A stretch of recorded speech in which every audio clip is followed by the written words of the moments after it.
जय हिंद दोस्तों, आप लोगों का स्वागत है गुलशन गुप्ता एजुकेशन में। आज आप लोग का दोस्तों केंद्रीय शिक्षक पात्रता परीक्षा मतलब सीटेट दिसंबर 2024 जिसमें दोस्तों परीक्षा तिथि दोस्तों कब घोषित हुआ था? तो 15 दिसंबर 2024 का प्रीवियस ईयर क्वेश्चन है दोस्तों। इसमें कंप्लीट 30 क्वेश्चन है, टोटल प्रीवियस ईयर क्वेश्चन है। इसमें हम चाइल्ड डेवलपमेंट एंड पेडोलॉजी पढ़ाने में बाल विकास एवं शिक्षा शास्त्र, जिसमें नंबर 1 क्वेश्चन है। इसमें नंबर 1 क्वेश्चन लिया गया है कि उन बच्चों में आकादमिक प्रदर्शन और बौद्धिक क्षमताओं में धीरे धीरे सुधार आता है जो वंचित परिवेश को छोड़कर समृद्ध परिवेश में प्रवेश करते हैं जो उपयुक्त तर्क मुख्य रूप से विकसित की निम्नलिखित में से किस बहस की ओर इशारा करता है? पहला है ऑप्शन नियंत्रण बनाम अनियंत्रण, दूसरा है स्थिर बनाम वृद्धिशील, आनुवंशिक बनाम पर्यावरण, चौथा है विभेदीकरण बनाम एकीकरण। तो ऑप्शन हो जाएगा बी दोस्तों। ऑप्शन नंबर क्या हो जाएगा? बी हो जाएगा स्थिर बनाम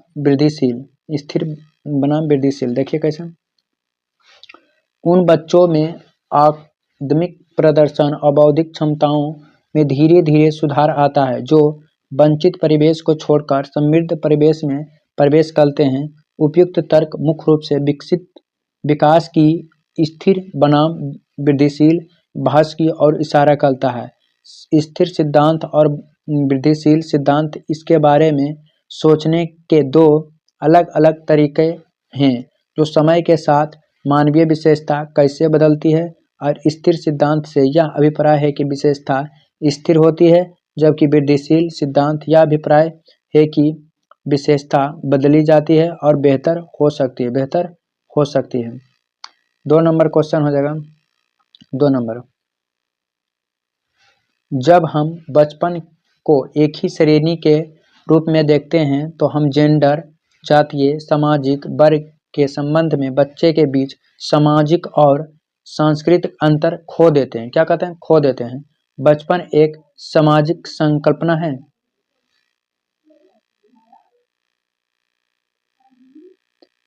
हो जाएगा दोस्तों ए और बी दोनों सही हो जाएगा। ए और बी क्या हो जाएगा? दोनों सही हो जाएगा।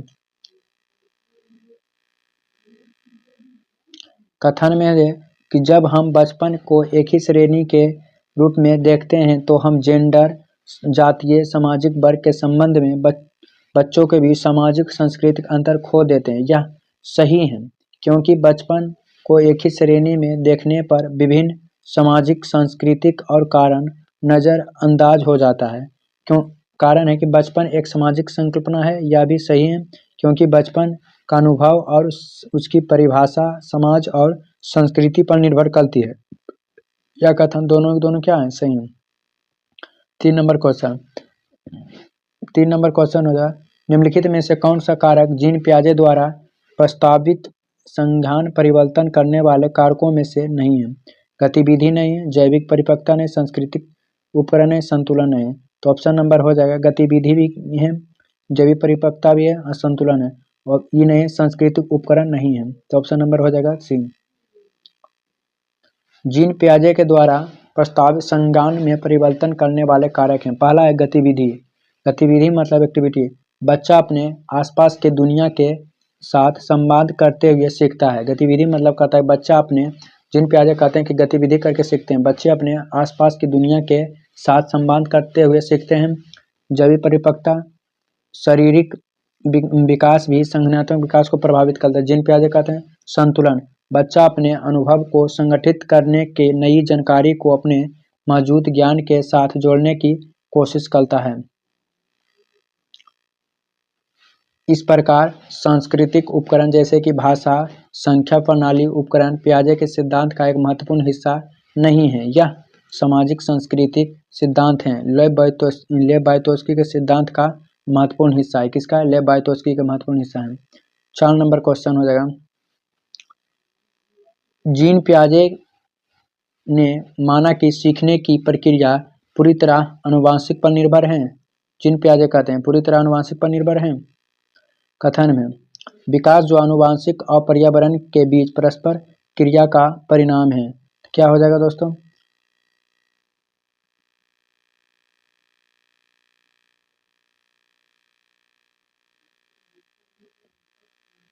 ये गलत, क्या हो जाएगा?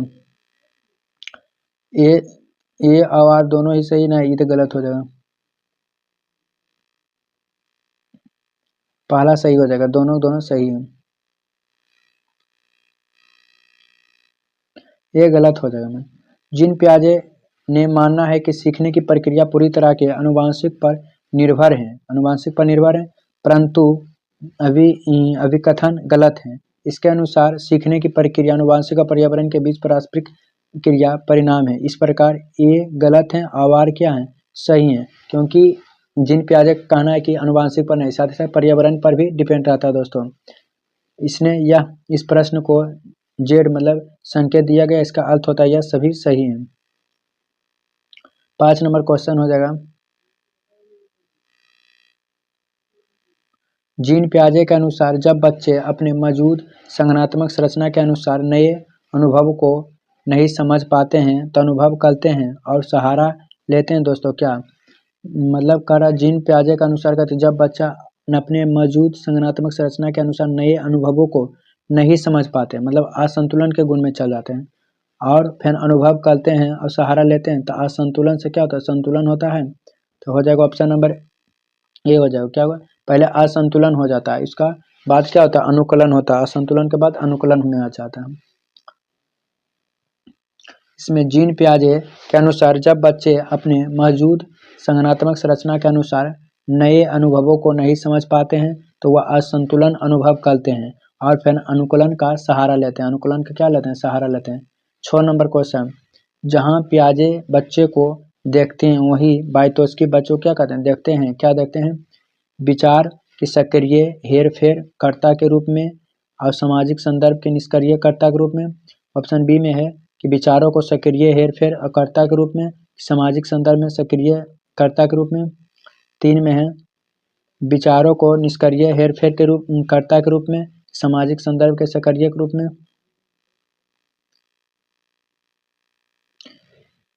विचारों को निष्क्रिय हेरफेर के कर्ता के रूप में और सामाजिक संदर्भ के निष्क्रिय के रूप में। तो ऑप्शन नंबर हो जाएगा दोस्तों बी हो जाएगा। क्या हो जाएगा? बी हो जाएगा।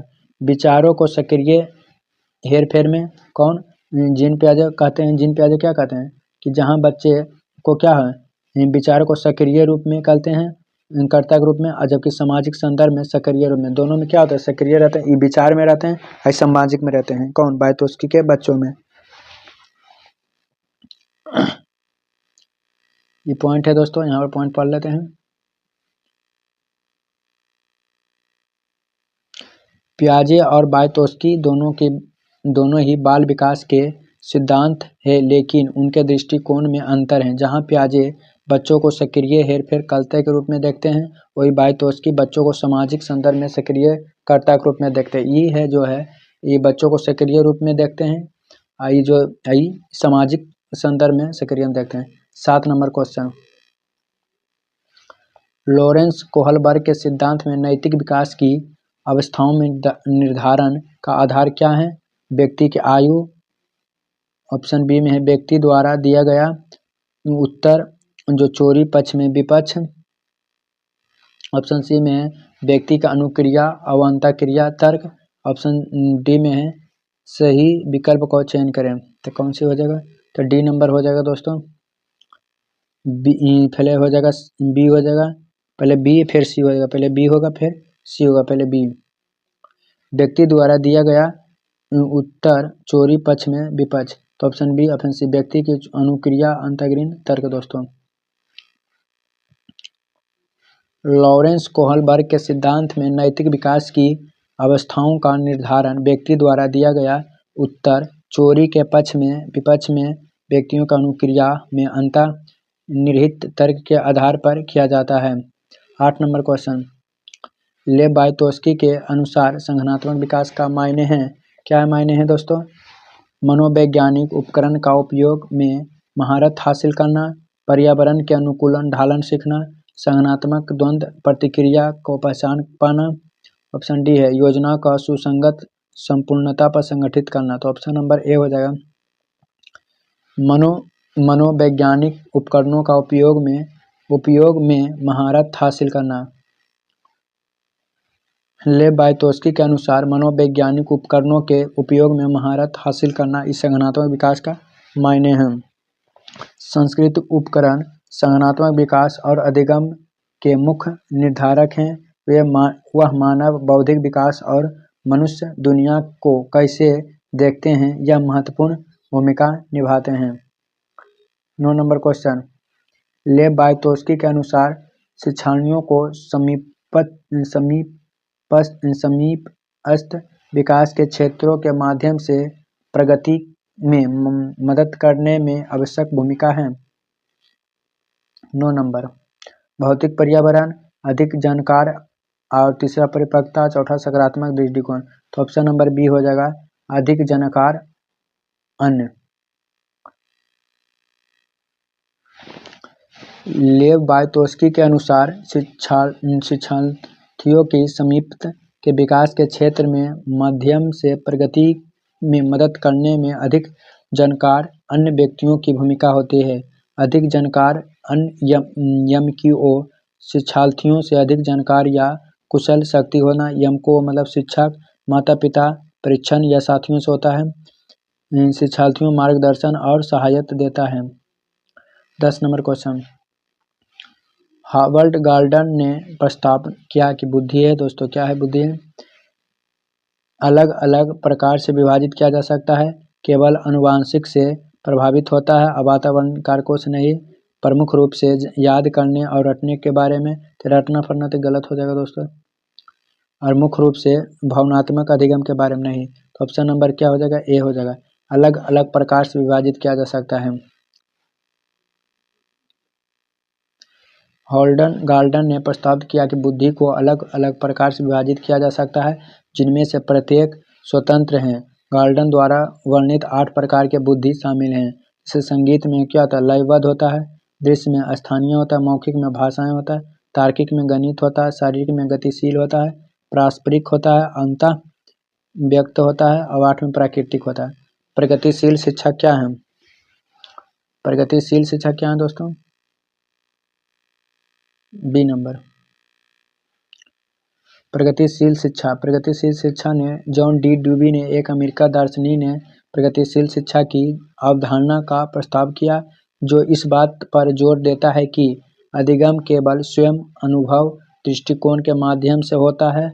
इसीलिए छात्रों का अनुकूलन और अधिगम के लिए अपने पर्यावरण के साथ क्रिया करना चाहिए। इस प्रकार प्रगतिशील शिक्षा के प्रति दृष्टिकोण जो व्यक्तिगत शिक्षा और छात्रों केंद्रित शिक्षा पर जोर देते हैं। क्या जोर देते हैं? 12 नंबर क्वेश्चन हो जाएगा। निम्नलिखित कथनों को पढ़िए। अभिकथन है 12 नंबर क्वेश्चन हो जाएगा। अभिकथन है माध्यमिक विद्यालय में लड़कियों अक्सर चुप रहती है और कक्षा की चर्चाओं में उनकी गैर भागीदारी हो सकती है। कारण है आनुवंशिक बनावट को देखते हुए लड़कियों माध्यमिक विद्यालयों में चुनौतीपूर्ण पाठ्यचर्या को समझने और उसका समानता करने में सक्षम नहीं है। क्या है? तो ऑप्शन नंबर हो जाएगा दोस्तों डी हो जाएगा। ये और दोनों गलत हैं दोस्तों। देखिए कैसे,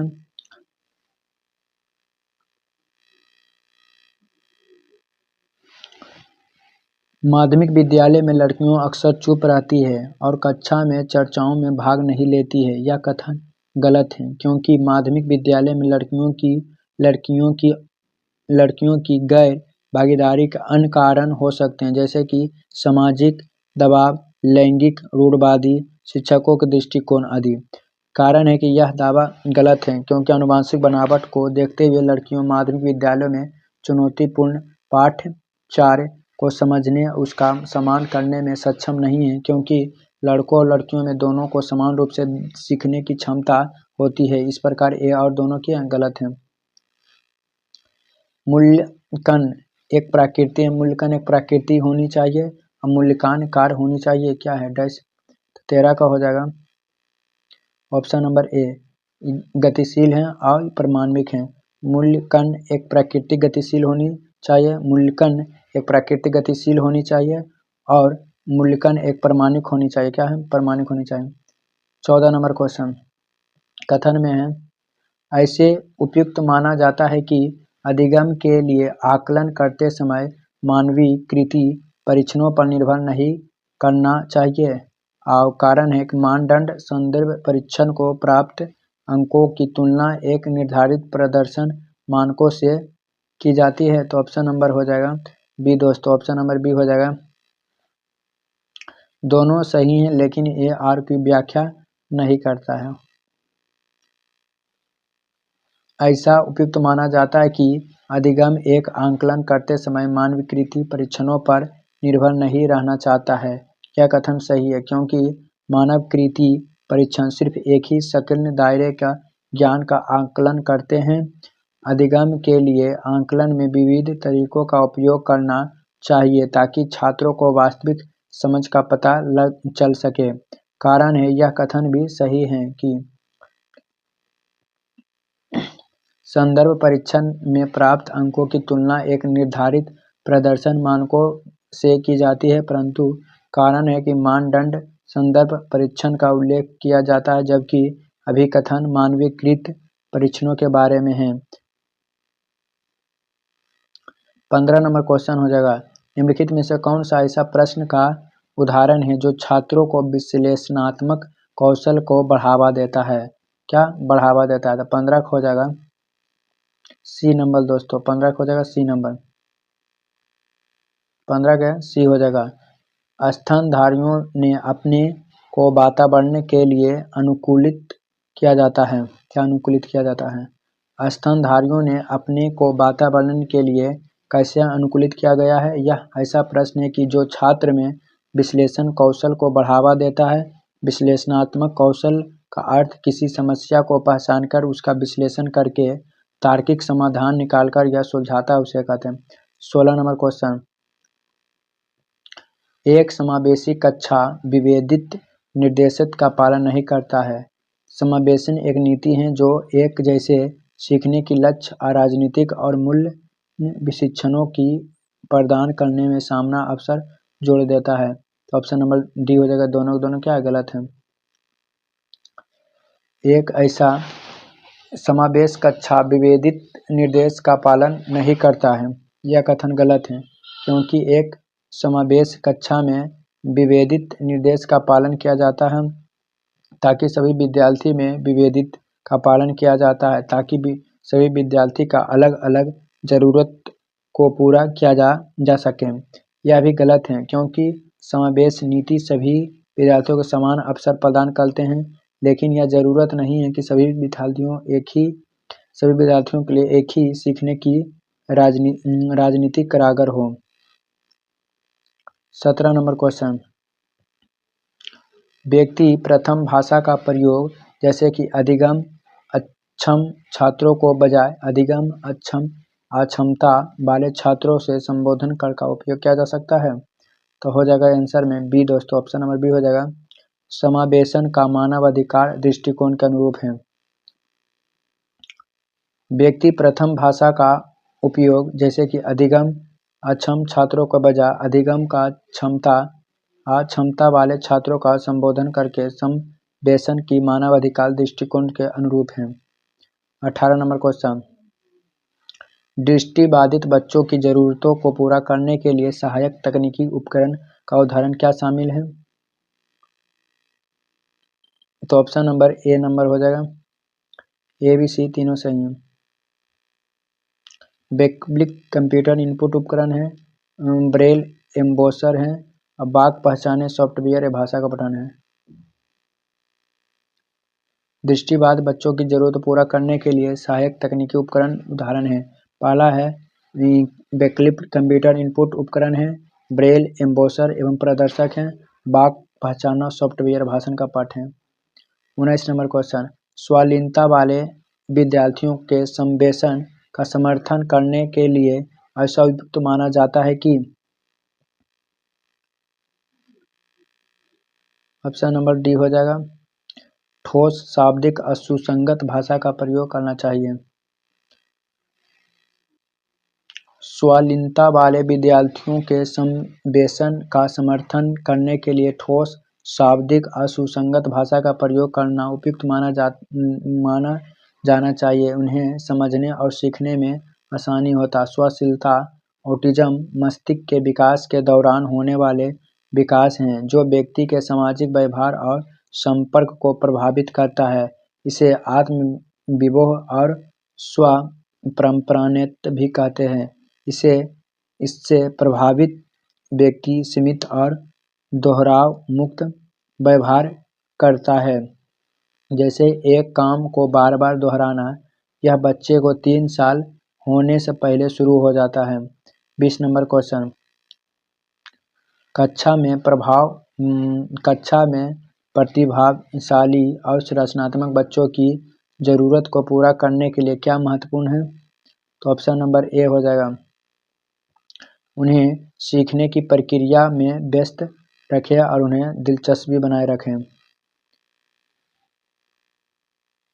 कक्षा में प्रभावशाली और रचनात्मक बच्चों की ज़रूरत को पूरा करने के लिए उन्हें सीखने की प्रक्रिया में व्यस्त रखना चाहिए। उन्हें रुचि बनाए रखने में महत्वपूर्ण भूमिका निभाते हैं, जिन्हें उन्हें अधिक सीखते हैं और उन्हें अपने कौशल को विकसित करने के लिए अवसर मिले हैं। 21 नंबर क्वेश्चन, कक्षाओं में छात्रों की असफलता से शिक्षकों को किस प्रकार निपटाना चाहिए? ऑप्शन नंबर हो जाएगा दोस्तों ए नंबर, अपने की खुद को शैक्षणिक राजनीति का अवलोकन परीक्षण करके। शिक्षार्थियों को छात्रों को असफलता को निपटाने के लिए अपनी शैक्षणिक राजनीति का आलोचनात्मक परीक्षण करना चाहिए। इन्हें समझने में मदद करेगी उनकी शिक्षण विधियों में क्या सुधार किया जा सके और छात्रों में शैक्षणिक आवश्यकताओं को बेहतर तरीका से कैसे पूरा किया जा सकता है। 22 नंबर क्वेश्चन, रचनावादी अधिगम में पूर्व ज्ञान का क्या भूमिका होती है? ऑप्शन नंबर हो जाएगा दोस्तों बी नंबर हो जाएगा, संबंध बनाने और नए अधिगम को सुगम बनाने का पूर्व ज्ञान महत्वपूर्ण है। रचनावादी अधिगम में पूर्व ज्ञान की भूमिका महत्वपूर्ण होती है क्योंकि नए अधिगम को पूर्व ज्ञान के साथ सुगम बनाने और संबंध बनाने में मदद करता है। पूर्व ज्ञान का उपयोग करके शिक्षार्थियों नए ज्ञान को अपने मौजूद ज्ञान के साथ जोड़ सकते हैं। सीखने की प्रक्रिया अधिक प्रभाव हो जाती है। 23 नंबर क्वेश्चन, एक रचनावादी कक्षा में शिक्षक छात्रों का स्व निर्देश शिक्षार्थियों बनाने में कैसे सहायता कर सकें? ऑप्शन नंबर हो जाएगा सी नंबर दोस्तों, छात्रों को अपने स्वयं के सीखने की जिम्मेदारी लेने, स्वयं नियम कौशल विकसित करने के लिए प्रोत्साहित करते हैं। तो ऑप्शन नंबर सी हो जाएगा,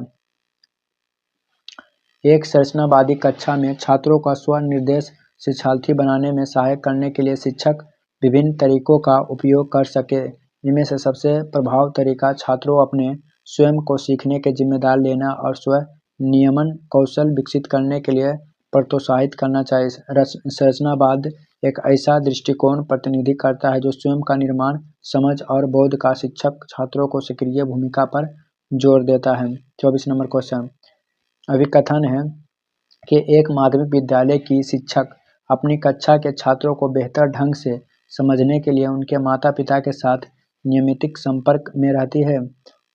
कारण है कि समुदाय के निर्देशक करना चाहिए और बच्चों को कैसे और क्या सिखाना चाहिए। तो ऑप्शन नंबर हो जाएगा सी दोस्तों, ये सही है और क्या है गलत है।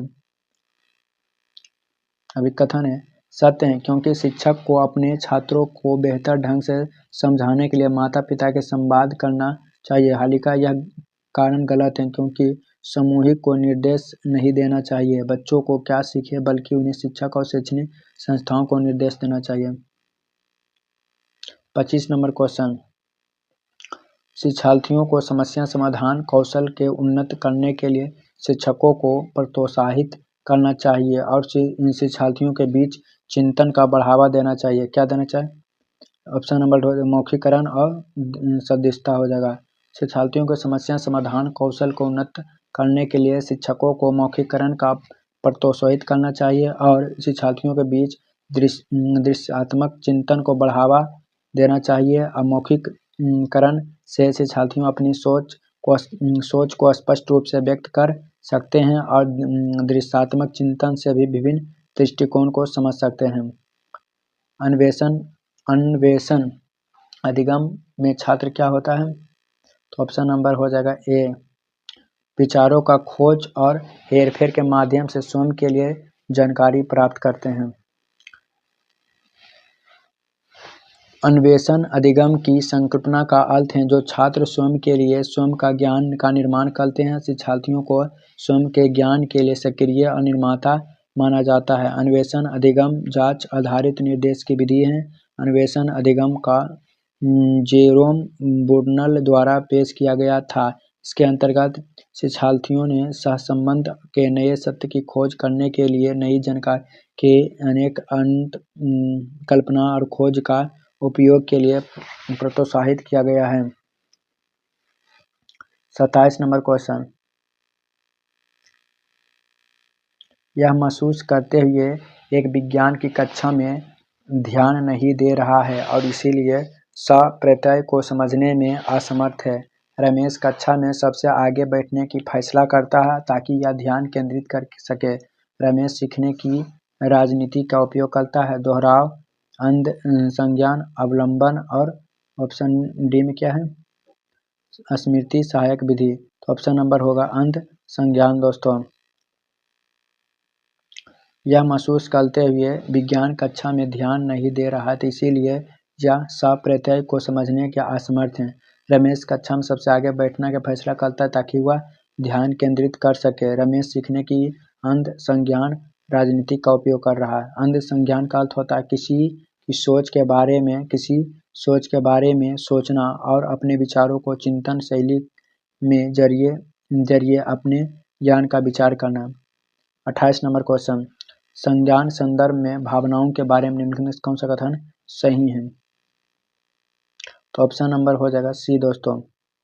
भावनाओं को संज्ञान के विभिन्न पहलुओं को नियंत्रित रखती है, हालांकि यह इनका प्रभाव की मात्रा और दिशा बहुत ही कारकों पर निर्भर करती है। भावनाओं संज्ञान के विभिन्न पहलुओं को नियंत्रित करती है, हालांकि इनका प्रभाव की मात्रा और दिशा बहुत से कारकों पर निर्भर करती है। यह कथन संज्ञान के संदर्भ में भावनाओं के बारे में सही है। 29 नंबर क्वेश्चन, शिक्षक छात्रों में आंतरिक प्रेरणा कैसे बढ़ा सकते हैं? तो ऑप्शन नंबर डी हो जाएगा सीखने की आनंद पैदा करके। शिक्षक छात्रों को आंतरिक प्रेरणा बढ़ाने के लिए सीखने की आनंद पैदा करके सकते हैं। आंतरिक प्रेरणा होती है जो किसी व्यक्ति के अंदर आती है। शिक्षक छात्रों में आंतरिक प्रेरणा बढ़ाने के लिए निम्न तरीका अपना सकते हैं। पहला है पाठ्यक्रम और छात्रों की रुचि का जुनून में शामिल हो। पाठ्यक्रम में व्यक्तिगत बनाए रखने, छात्रों के हित के लिए आदर्श बनाए रखने, छात्रों को सीखने के आनंद महसूस करते रहे, अपनी प्रस्तुति ऊर्जा उत्साह को साथ प्रस्तुत करना चाहिए। 30 नंबर क्वेश्चन, निम्नलिखित में से कौन सा कथन आंतरिक और बाह्य अभिप्रेरण के बीच संबंध का सही वर्णन है? तो ऑप्शन नंबर डी हो जाएगा दोस्तों। आंतरिक और बाह्य प्रेरण एक दूसरे से जटिल तरीका से अंतःक्रिया कर सकती है, जिसमें एक प्रकार प्रेरण दूसरे से प्रभावित करता है। आंतरिक और बाह्य अभिप्रेरण एक दूसरे के साथ जटिल तरीका से क्रिया कर सकती है, जिसमें एक प्रकार की अभिप्रेरण दूसरे को प्रभावित करता है। यह कथन आंतरिक और बाह्य अभिप्रेरण के बीच सही संबंध का वर्णन करता है। वीडियो अच्छा लगा तो चैनल को सब्सक्राइब, वीडियो को शेयर कर दोस्तों। आप लोगों का दिन शुभ हो।